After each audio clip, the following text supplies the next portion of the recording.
Hey guys, I'm doing well today. It's my round 9 preview of Crusaders versus Highlanders. So, starting with the Crusaders, they've been very impressive throughout this competition. They have won all of their games except for one, which was against the Hurricanes at home.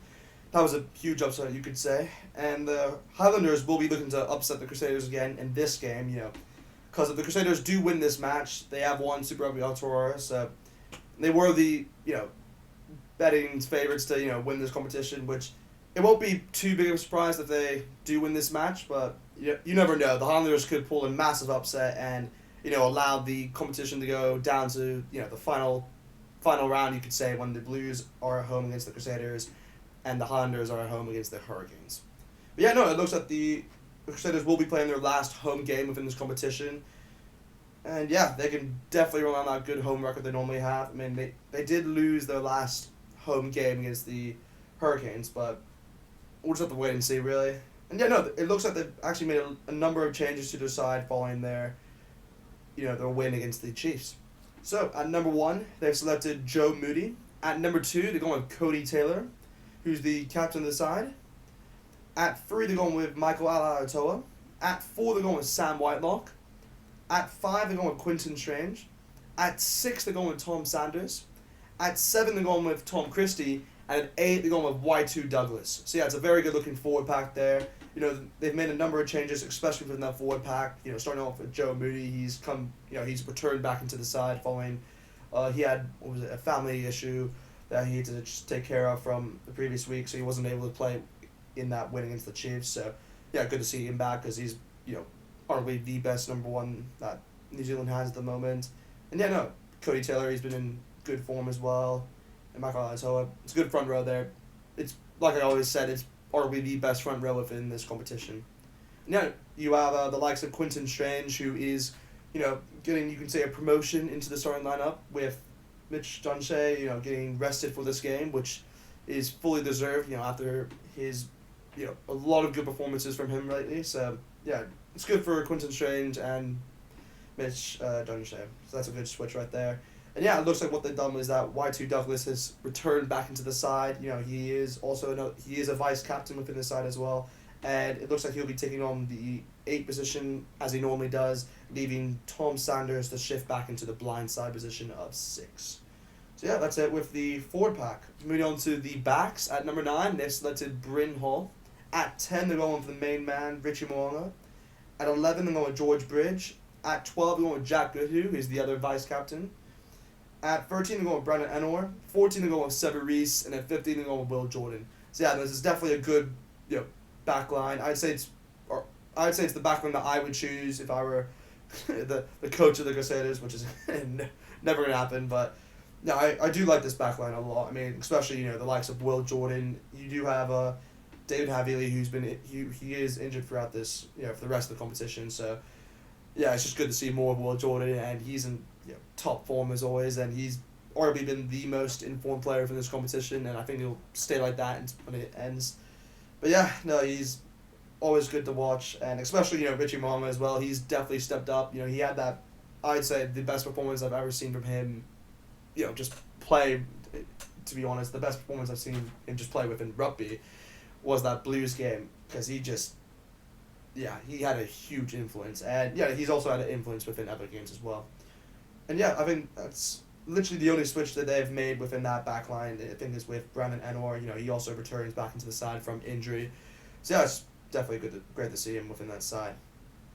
So moving on to the bench, they have, I'd say a decent bench. They have the likes of George Bauer, you have Oliver Jaeger, they have Luke Romano, they have Sonnen Havili, they have Mitch Drummond, Brent Cameron, and they have Lester. So it's definitely a good bench right there. I wouldn't say it's like a strong bench, but I'd say it's pretty decent.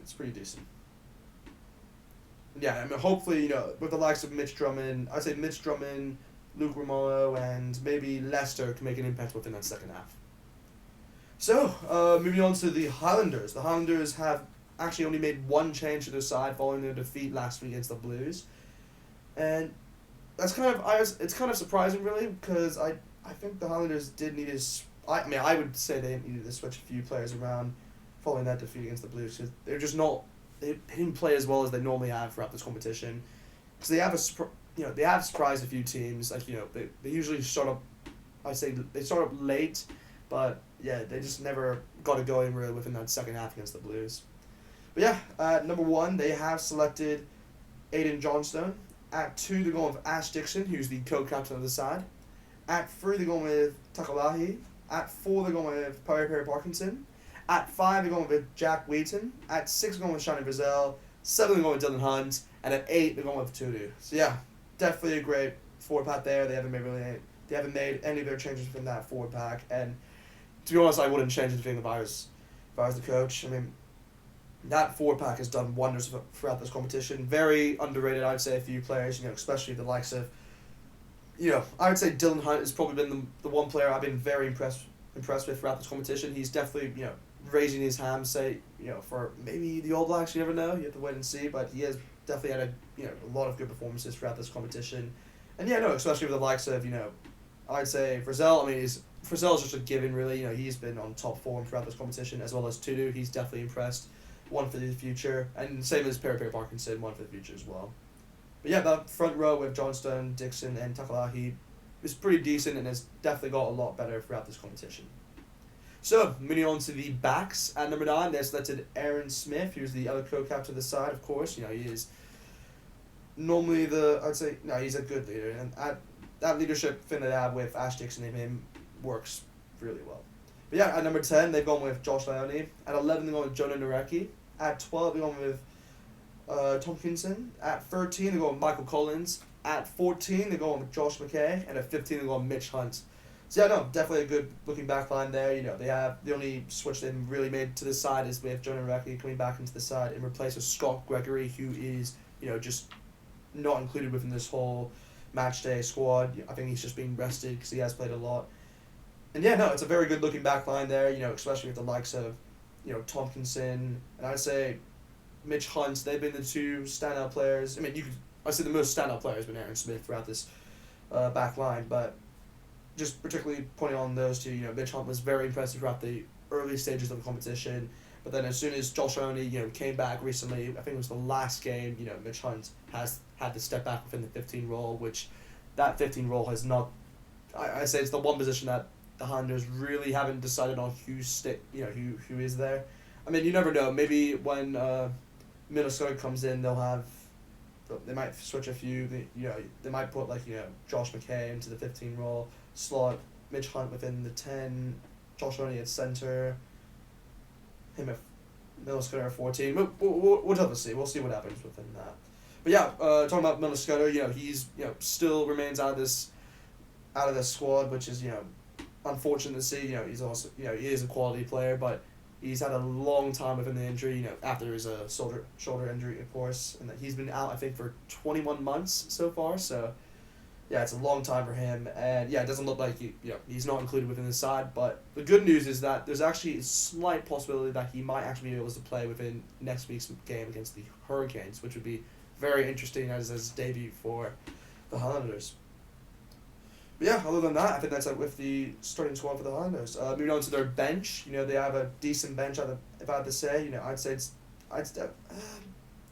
a decent bench. They have the likes of Liam Coltman, Daniel Brown, Jeff Waits. They have the likes of Punavai as well. I mean, there's a lot of solid players actually that could make an impact within that second half, and they'll especially need it because it seems to be like what I see from here is that they're actually going with a 6-2 split within that bench, which was one of the, you could say, key factors in a lot of teams within the World Cup and doing so well, especially South Africa. And yeah, it seems that they've also gone with that same approach. And you never know, it could work, could not work. We'll have to wait and see. But yeah, moving on to the prediction. So, yeah, this is going to be, like I said before, this is pretty much in my opinion, the title deciding game, because even though everyone thinks it's the Blues Crusaders, that in my opinion, that's just the best game you're going to have throughout this competition. But this is really the game that decides it all, really. Yeah, simple enough. If the Crusaders do win this match, they have won Super Rugby Aotearoa. But if the Highlanders were to win it, which would be a massive upset and would make this competition, I'd say go to life in a sense, it would keep the Blues and Hurricanes, title hopes alive, And yeah, it'd all go down into the final day where the Blues would battle out against the Crusaders and the Hurricanes would battle out against the Highlanders. So yeah, we'll have to wait and see what this game does, but you know what, I'm going to go with the more professional opinion, and I'm going to stick with the Crusaders, and I do think they will win this match, and I do think they'll win Super Rugby Aotearoa a round earlier than before the competition ends, and I do think they'll win it it'll be by close margin though, and I do think they'll win it by 26-23. 26-23 to the Crusaders. Yeah, that's it. Ugh, I just hate to say it, but I do think they'll win it. But yeah, anyway, hope you guys enjoyed this video. Like, comment, subscribe, and I'll see you guys next time.